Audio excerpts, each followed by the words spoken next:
all doing the same thing, going to the police, to the army, to say, hey, what happened to my children? And this is where I found a cartoonist, a woman cartoonist, who's called Maitena. And she really opened my eyes, because she had a book, several books about what happens to women. And she says, if you know Spanish, nosotras mujeres no somos iguales, pero lo que nos ocurre es igual. We women, we are not the same, but we all go through the same thing. And so I started to ask, yes, okay, you all lived the same thing, but what happened to the fathers? Why don't they react? And Hebede Bonafine and some others told me, yes, of course. Well, most of them are dead, for one thing, dead with alcohol, or they didn't dare to come with us because they had attachments to the army and to the people in power. We were much freer. And also, well, police really hesitated to shoot us. They would have shot our husbands. So that was one of the things I learned, that is because of our weakness, we are stronger. Because as women we are weak. We have certain possibilities that men don't have. And I started to think that it was better to be different from men. And then I went to Afghanistan. I think it is, it will go into history as having had the best administrated and the most brutal oppression of women that was ever of modern times. Why? Because, I quote the Mullah Omar. He said, women must be protected against themselves.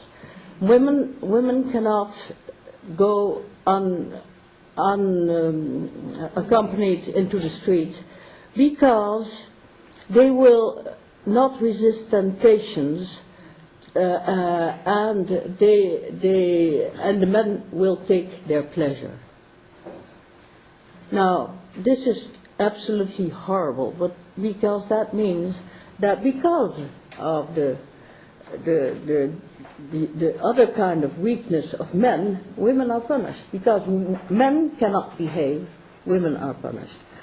And I went there a few months after the bombing made the Taliban's flee, and I saw that what is happening now, and I have confirmation of that through a friend who went there a few months ago, it hasn't changed very much. The only difference is that when you showed some centimeters of flesh during the Taliban regime, you got lashed, you got whipped. Now you get raped.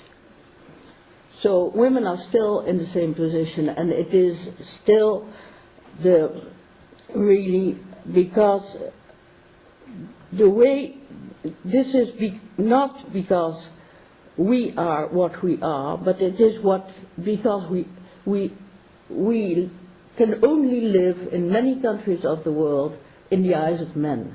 And it is what men think about us which makes us what we are.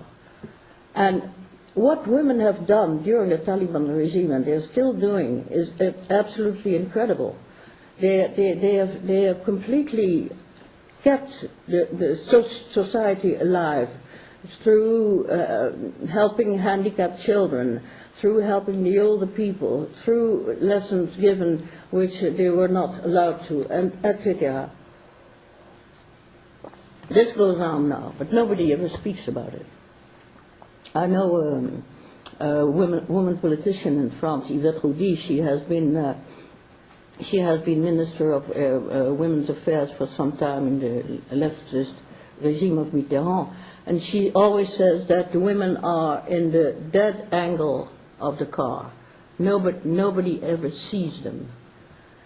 And this is, and Afghanistan, of course, is the worst country you can have this. I would like to talk about Rwanda and Russia too, but I'm not sure I have time. Do I? Yes? Okay, Rwanda. Rwanda post-conflict also.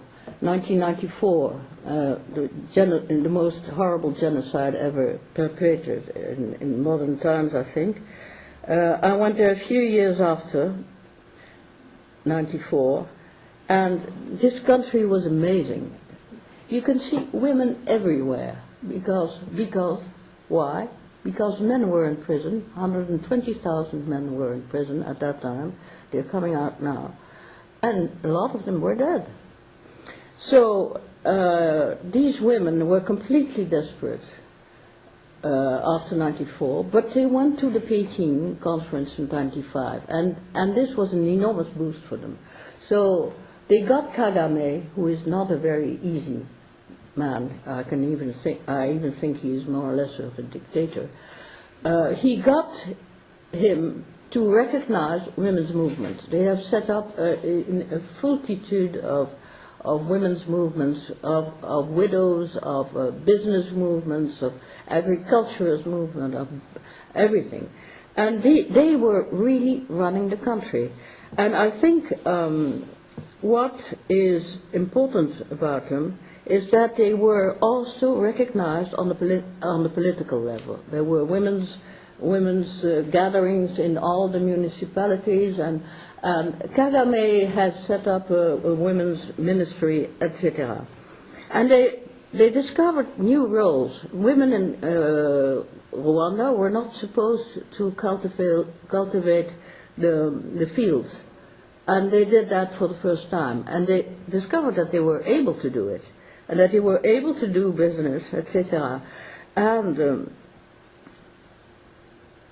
I think what was really new there, that is, by discovering these new roles, they discovered that the Hutu-Tutsi divide actually was a completely artificial divide.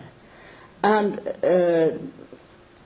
they helped me to find other reasons than ethnic reasons behind wars. Because it is very evident, especially in Rwanda, that the real reasons for this war were not ethnic reasons. Hutu and Tutsi have got along quite well for a long time, even if there was some animosity sometime. But all the traditional structures took into account the existence of the two peoples.